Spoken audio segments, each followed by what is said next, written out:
बिस्मिल्लाहिर्रहमानिर्रहीम अस्सलाम वालेकुम नाज़रीन, मैं हकीम मोहम्मद शहबाज हूँ। आप यूट्यूब चैनल देख रहे हैं। इस वीडियो में हम बात करेंगे लोबिया के हवाले से। लोबिया जो है, लोबिया के बारे में हज़रत इमाम जाफ़र सादिक रज़ियल्लाहु ताला अन्हो फरमाते हैं कि लोबिया जो है जिस्म से गैसों को ख़ारिज करता है और पेट के अमराज से यानी कि शिफा है। तो लोबिया का इस्तेमाल जो है, ये इसको खून बनाने वाली मशीन भी कहा जाता है। लोबिया को, लोबिया जो है ये गुर्दों की शक्ल का जो है एक बीज है।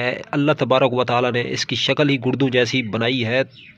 ये गुर्दों को जो है काफ़ी हद तक ताकत देता है और खून को साफ़ करने में जो है ताकत देता है, जिसमें इन्फ्लेमेशन, सूजन और वर्म के अमल को जो है ये कम अज़ कम करता है।